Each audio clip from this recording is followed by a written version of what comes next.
Pendant 2 longues années, la France mondaine n'a cessé de s'interroger sur l'un des séparations les plus inattendues du paysage médiatique. La fin du mariage entre Louana Belmondo, chef adoré du public, et Paul Belmondo, fils du légendaire Jean-Paul Belmondo, figure respectée du sport et de la télévision. Leur rupture, annoncée sans fracas, mais avec une retenue presque déconcertante, a laissé derrière elle un sillage d'interrogations, d'hypothèses, de murmures et un profond silence. Un silence si dense qu'il semblait presque calculé. Un silence qui, selon Louana elle-même, n'était pas synonyme de paix, mais plutôt d'une tempête qu'on tente de maîtriser de l'intérieur. Aujourd'hui, pour la première fois, Louana accepte de raconter ce qui s'est réellement passé, ce qu'elle a vécu, ce qu'elle a enduré, et surtout ce qu'elle n'a jamais pu dire, ni à la presse, ni aux admirateurs, ni même à elle-même. Ces mots surgissent comme une confession, parfois douce, parfois brûlante, mais toujours lucide.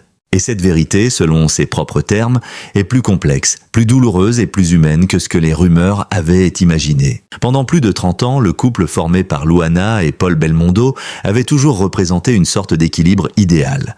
L'élégance calme, la passion discrète, la stabilité émouvante d'une union qui semblait défier les tempêtes du temps. Ils avaient traversé des épreuves, les avaient surmontées ensemble et étaient devenus aux yeux du public un couple refuge, celui qui rassure par sa constance. Louana explique que cette image, bien qu'authentique durant de nombreuses années, avait peu à peu commencé à se fissurer. Pas de façon spectaculaire, pas à travers une crise identifiable, mais plutôt par une lente érosion, imperceptible au quotidien, mais implacable dans sa progression. Elle décrit ces années en utilisant une métaphore particulièrement touchante.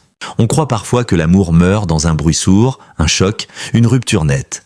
Mais ce n'est pas vrai. L'amour, parfois, s'en va en silence, comme un robinet qu'on ferme mal et dont l'eau continue de couler, goutte après goutte, jusqu'à ce qu'un jour, on réalise que le réservoir est vide. Ce vide, elle dit l'avoir découvert trop tard. Pour comprendre la dynamique qui a conduit à la séparation, Louana détaille un phénomène classique, mais rarement avoué, avec tant de sincérité. La disparition progressive des gestes et attentions qui nourrissent un couple. Selon elle, l'arrivée de responsabilités professionnelles de plus en plus lourdes, les engagements médiatiques, les déplacements, la pression d'un nom aussi emblématique que Belmondo, tout cela a contribué à transformer leur relation. Ils ne se disputaient pas, ils s'éloignaient, ils ne s'aimaient pas moins, ils ne savaient plus s'aimer de la même manière. Louana raconte un épisode révélateur, un soir où elle rentrait tard d'un tournage, fatiguée, pleine d'histoires à raconter comme elle en avait toujours eu. Elle espérait, dit-elle, trouver Paul éveillé, prêt à partager ce moment. Mais elle le trouva déjà endormi, et surtout indifférent à ce qu'elle vivait. C'est ce soir-là que j'ai senti quelque chose se déplacer dans notre équilibre. Une petite douleur, un petit froid, rien de dramatique, mais c'était le début. Ce qu'elle ne savait pas alors, c'est que ce froid allait devenir une tempête intérieure. Une part importante de son témoignage concerne la place écrasante que peut représenter un nom de cinéma aussi mythique. Paul Belmondo a grandi sous les projecteurs et Louana confie que, pendant longtemps, elle a essayé de préserver son mari de cette pression invisible mais permanente. Mais à mesure que les années passaient, elle a vu Paul devenir plus anxieux, plus exigeant, plus en quête de reconnaissance. À plusieurs reprises, elle explique avoir dû rassurer un homme qui ne savait plus très bien qui il était sans l'ombre de son père. Cette phrase, lourde de sens, révèle une vérité rarement exprimée publiquement. Derrière l'élégance et la discrétion de Paul se cachait un doute profond, parfois même destructeur. Paul avait l'impression de devoir toujours prouver qu'il existait par lui-même. Et parfois, même sans le vouloir, il m'utilisait comme baromètre de son propre succès. C'était trop lourd pour moi, trop lourd pour nous deux. Selon Louana, cette tension silencieuse a créé une fracture émotionnelle irréversible. Après des années de fragilité émotionnelle et de distance affective, le couple a atteint ce que Louana appelle « le point où le cœur ne ment plus ». Ce point, elle dit l'avoir ressenti un matin d'hiver, en se réveillant à côté d'un homme qu'elle aimait toujours, mais avec lequel elle savait qu'elle ne pouvait plus avancer. Elle raconte ce moment avec une lucidité bouleversante. « Je me suis réveillée et j'ai compris que je n'avais plus envie de me battre contre une relation qui ne me voyait plus. Je voulais exister à nouveau, respirer, redevenir une femme et pas seulement un pilier. » Cette phrase, « redevenir une femme », résume à elle seule l'intensité de la crise. Ce n'était pas une trahison, pas un scandale, pas une explosion, c'était une disparition de soi. Quand ils ont annoncé leur séparation, beaucoup ont été surpris par la douceur du communiqué, par leur volonté de préserver leur famille, par cette élégance rare qui faisait presque croire à une séparation réussie. Mais la vérité, selon Louana, était tout autre. J'ai beaucoup pleuré, pas parce que je ne l'aimais plus, mais parce que j'avais tellement espéré que nous pourrions nous retrouver. On ne guérit pas de 30 ans d'histoire comme on referme un livre. Elle insiste sur un point. Il n'y a jamais eu de haine. Mais il y a eu du chagrin, de la solitude, et surtout, une vérité qu'elle n'avait jamais osé dire. Pour la première fois, Luana accepte de la formuler publiquement, même si elle avoue encore hésiter à la dire à voix haute. Son aveu n'a rien de sensationnel au sens scandaleux du terme, mais il est profondément humain, et pour elle, profondément libérateur. Voici ce qu'elle révèle. Pendant des années, moi j'ai protégé Paul de ses propres fragilités. Mais personne ne me protégeait, moi. J'ai porté notre couple seul, dans l'ombre, et le jour où je n'ai plus eu de force, tout s'est effondré. La vérité, c'est que je me suis perdu pour le sauver. Un silence, puis elle ajoute, avec une émotion palpable, et lui ne s'en est jamais rendu compte. C'est cette révélation, intime, crue, authentique, qui fait trembler les certitudes autour de cette rupture. Non pas un scandale, mais un cri longtemps étouffé. De la confession de Luana Belmondo ouvrait la porte sur une rupture silencieuse et douloureuse. Le deuxième nous fait entrer dans une zone encore plus intime, celle des vérités retenues, des émotions enfouies et des blessures que l'on protège jusqu'au moment où elles deviennent impossibles à porter. 2 ans après le divorce, alors que chacun croyait l'histoire refermée, les aveux de Luana viennent éclairer d'un jour nouveau ce qui s'est vraiment joué derrière les murs de leur foyer. Ce n'est plus seulement l'histoire d'un couple qui se sépare, mais celle d'une femme qui tente de retrouver sa propre identité après des décennies d'effacement involontaire. Luana explique que la difficulté principale ne venait pas de Paul lui-même, mais de l'environnement dans lequel elle a vécu pendant plus de 30 ans. Faire partie du clan Belmondo, même par amour, signifiait vivre avec une pression constante, faite d'attentes implicites, de comparaisons, de regards qui évaluent.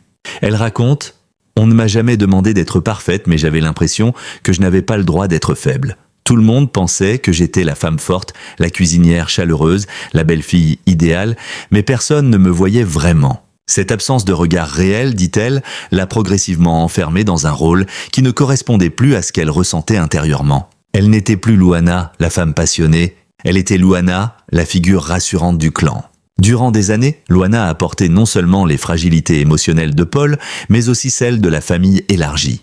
Elle avoue, quand quelqu'un souffrait, c'est vers moi qu'on se tournait. On m'appelait pour apaiser, pour écouter, pour arranger, mais quand moi j'avais mal, je me taisais. Ce mécanisme décrit avec une grande précision émotionnelle révèle une dynamique asymétrique. Elle donnait sans compter, mais personne ne se doutait qu'elle aussi avait besoin d'être comprise.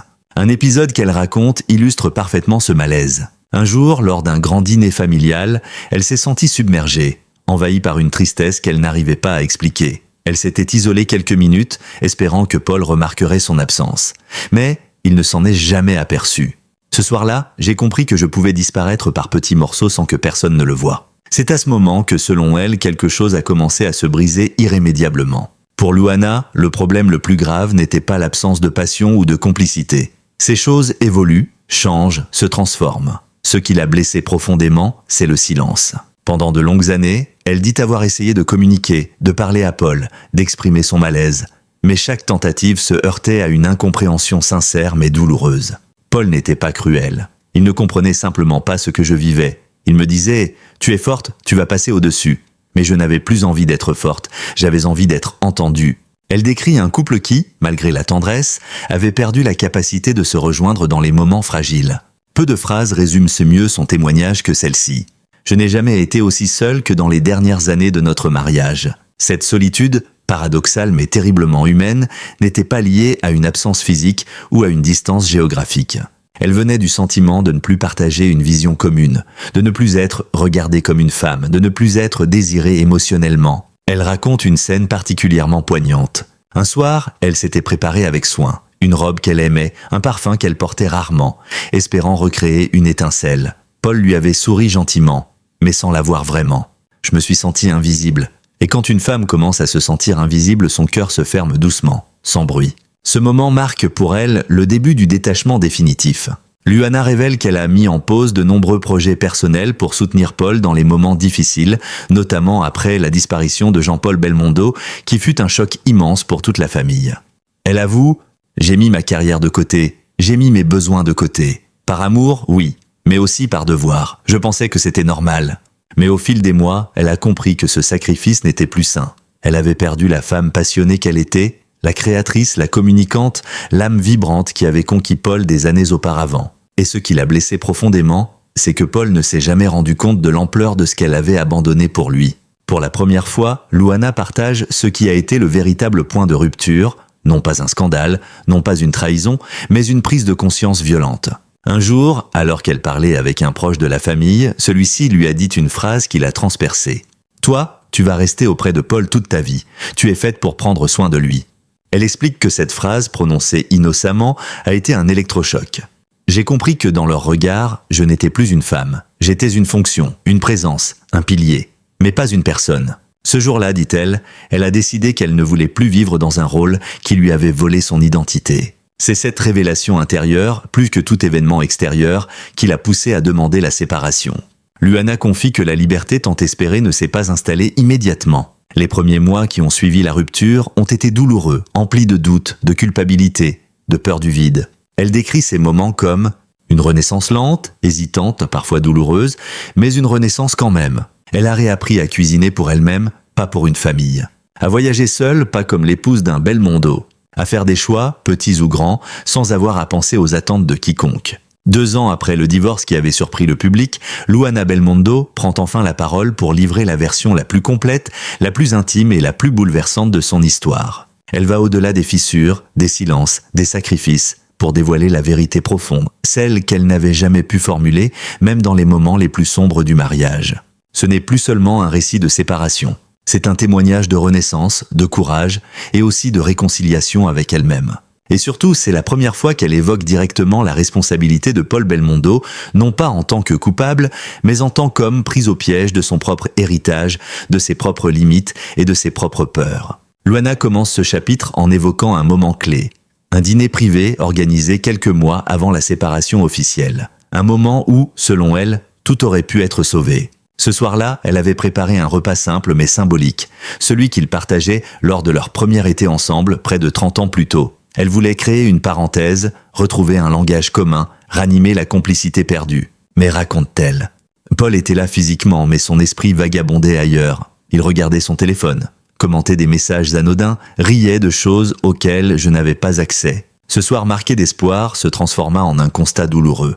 J'ai compris que je parlais à un homme qui n'entendait plus ma voix. Luana affirme ne pas lui en vouloir car elle-même n'était plus la femme qu'elle avait été. Ils s'étaient manqués, simplement. Ils avaient cessé de coïncider. L'un des passages les plus forts de son témoignage concerne la manière dont Paul percevait réellement son épouse. Pendant des années, dit-elle, il la voyait comme un repère solide, infaillible, presque indestructible. Mais ce rôle, qu'elle avait accepté par amour, était devenu une prison. Elle révèle « Paul n'a jamais su que j'étais en train de m'effondrer. Je souriais, je cuisinais, je rassurais tout le monde, mais je me sentais mourir intérieurement. » Elle décrit une fatigue profonde, non pas physique, mais émotionnelle, une fatigue qu'elle cachait derrière son énergie habituelle, derrière ses projets culinaires, derrière ses engagements médiatiques. Puis elle ajoute une phrase qui bouleverse « Ce n'est pas qu'il ne m'aimait plus, c'est qu'il ne me voyait plus. » Pour elle, c'est cette invisibilité émotionnelle qui a été la blessure la plus dure, plus que l'absence d'attention, plus que le manque de communication. Elle se sentait transparente. Dans ce chapitre, Luana aborde aussi un thème rarement évoqué dans les séparations, la loyauté toxique. Elle explique que pendant des années, elle s'est interdit de partir, même lorsqu'elle savait que la relation s'étiolait par loyauté envers Paul, ses enfants, la famille Belmondo, le public, l'image d'un couple idéal qu'elle voulait préserver. Elle avoue « J'avais peur de décevoir, pas seulement Paul, mais tout ce que notre couple représentait. Le nom Belmondo, c'est un monument, on ne quitte pas un monument. » Cette phrase résume à elle seule la charge invisible qu'elle portait. Pourtant, dit-elle, cette loyauté a fini par se retourner contre elle. Je me suis oubliée en chemin, je me suis sacrifiée pour préserver quelque chose qui ne me préservait plus. Pour la première fois, Luana accepte de formuler des reproches précis, non pas avec colère, mais avec lucidité. Elle dit que Paul ne la soutenait pas émotionnellement, ne percevait pas ses besoins, ne comprenait pas son épuisement, se réfugiait souvent dans le travail, le sport ou le silence. Avait du mal à exprimer ses sentiments, ne réalisait pas que son indifférence blessait plus que des mots durs. Elle précise toutefois, Paul n'a jamais été méchant. Il a été absent, et l'absence, parfois, fait plus mal que les disputes. Ce reproche, simple mais dévastateur, résume la dynamique qui les a éloignés. Ils vivaient ensemble, mais pas ensemble. Selon Luana, la rupture n'est pas née d'un scandale ni d'un événement précis, mais d'une accumulation de solitude. Elle raconte que les derniers mois du mariage étaient marqués par des dîners silencieux, des nuits où chacun dormait tourné de l'autre côté, des vacances où ils ne partageaient plus rien, des projets personnels qui ne se croisaient plus jamais. Des conversations superficielles, mécaniques. Elle ajoute « La solitude à deux est la pire de toutes. Elle transforme le cœur en pierre. » Le jour où elle a annoncé sa décision à Paul, il n'a pas compris. Il pensait qu'il y avait encore du temps, encore des solutions. Mais pour Luana, quand une femme cesse d'espérer, c'est déjà fini. Après la séparation, Luana dit avoir traversé des mois très sombres. Mais paradoxalement, elle a aussi découvert une forme de liberté intérieure qu'elle n'avait jamais connue. Elle dit « Pour la première fois, je n'étais plus la femme de quelqu'un. J'étais moi, et je ne savais plus qui était ce moi, mais j'étais prête à le découvrir. » Elle s'est remise à écrire. Elle a repris le contrôle de sa carrière. Elle a voyagé seule. Elle a appris à dire non. Un mot qu'elle n'avait jamais utilisé pendant 30 ans. Et surtout, elle avoue avoir retrouvé la paix. Une paix qu'elle croyait perdue. La déclaration la plus choquante vient à la fin de son témoignage. Elle confirme ce que certains proches soupçonnaient, mais que personne n'avait osé dire. « Je ne suis pas partie parce que je ne l'aimais plus. Je suis partie parce que je m'aimais enfin. » Ce renversement puissant, brutal, sincère, donne une toute nouvelle lecture de leur histoire. Luana ne fuit pas Paul. Elle se choisit elle-même.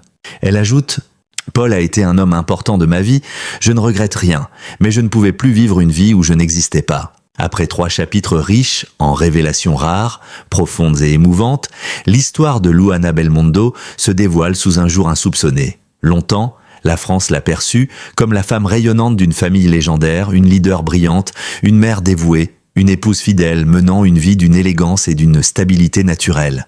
Mais derrière les sourires, derrière la douceur et la discrétion, se cachait une vérité qu'elle seule pouvait révéler. L'histoire d'une femme perdue, contrainte de se libérer de ses propres chaînes pour retrouver sa voie. Sa séparation d'avec Paul Belmondo n'était plus un simple fait divers. Ce n'était plus un divorce de célébrité. C'était devenu une histoire humaine, universelle, une histoire dans laquelle de nombreuses femmes et de nombreux hommes se reconnaissent. Car l'histoire de Luana n'est pas une histoire de scandale, de trahison ou de colère. C'est une histoire de silence. Une histoire de loyauté poussée à l'extrême.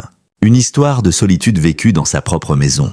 Et finalement, un parcours d'émancipation, l'audace de dire « Je mérite une vie où j'existe pleinement », Luana nous enseigne qu'il existe un moment, rare, fragile, souvent douloureux, où l'on comprend que l'amour ne suffit plus si l'on cesse de s'aimer soi-même. Elle n'a pas quitté Paul par manque d'amour. Elle l'a quitté en toute lucidité. Sa confession finale résonne comme une déclaration « Je ne suis pas partie pour fuir quelqu'un, je suis partie pour me retrouver ». Dans une société qui glorifie les couples parfaits, les images irréprochables et les mariages indestructibles, Luana apporte une sincérité à la fois troublante et inspirante. Elle nous rappelle que les femmes ne sont pas des piliers de force indestructibles, que la fidélité n'est pas une obligation morale lorsqu'elle exige un sacrifice de soi, que la souffrance silencieuse est la plus dévastatrice car elle ne laisse aucune trace visible. En racontant son histoire, elle a permis à des milliers de personnes de se poser la question qu'elles n'avaient jamais osé affronter. Et quelle est ma place dans tout cela ? Un témoignage libérateur pour des générations. Pour le public, le choc est profond. Pendant des décennies, le nom Belmondo a évoqué puissance, grandeur, cinéma et héritage. Mais derrière cette force, une femme se sentait s'effacer. En brisant le silence, Luana n'a rien détruit. Elle a rétabli l'équilibre. Elle a rétabli la vérité, non pas pour ternir l'image de Paul, mais pour enfin raconter sa propre histoire. Car aucune histoire n'est à sens unique. Paul Belmondo n'était ni un bourreau, ni un homme insensible, ni un homme coupable. Il était simplement un homme qui ne voyait pas, ou ne voulait pas voir, que la femme à ses côtés portait un fardeau émotionnel bien plus lourd qu'il ne l'imaginait. Ce que Luana a révélé, c'est l'histoire de 2 personnes qui avaient cessé de cheminer ensemble, de partager l'essentiel, de se soutenir mutuellement dans les moments difficiles. Et son courage, aujourd'hui, réside dans sa capacité à briser le silence. 2 ans plus tard, la lumière est enfin revenue. Luana raconte que depuis son divorce, elle a enduré de longues nuits rongées par le doute. Elle a beaucoup pleuré. Elle a remis en question ses choix, sa valeur, son avenir. Mais elle a aussi redécouvert des facettes d'elle-même qu'elle croyait perdues. La femme passionnée, la créatrice spontanée, la rêveuse, la battante, la femme qui n'avait plus à s'excuser d'exister, elle a retrouvé son nom, son identité et même son souffle. Aujourd'hui, dit-elle, elle a enfin trouvé la paix. Non pas parce que l'histoire est oubliée, mais parce qu'elle a été comprise. Parce que le passé ne l'effraie plus. Parce que maintenant, elle avance avec une liberté qu'elle n'a jamais connue, même au sommet de son bonheur conjugal. L'histoire de Luana et Paul Belmondo n'est ni un conte de fées, ni une tragédie. C'est une histoire humaine, fragile, imparfaite, mais profondément authentique. C'est celle d'un amour qui a existé, d'un couple qui a essayé, d'une femme qui a donné tout ce qu'elle pouvait, puis qui a compris qu'elle devait reprendre ce qu'elle avait abandonné, elle-même. Et aujourd'hui, Alors qu'elle révèle enfin la vérité, ce qui choque vraiment n'est pas que Paul ait eu tort. Ce qui bouleverse, c'est qu'elle soit restée silencieuse si longtemps. La vérité de Luana ne détruit rien. Elle libère, elle soigne. Elle ouvre la porte d'un nouveau chapitre où elle ne vit plus comme une ombre derrière un nom illustre, mais comme une femme entière, indépendante, lumineuse et pleinement vivante.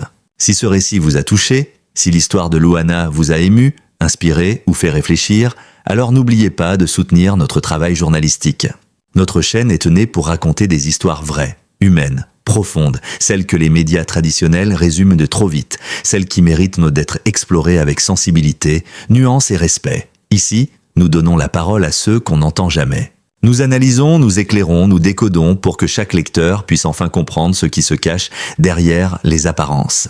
Abonnez-vous dès maintenant à la chaîne pour ne manquer aucune analyse.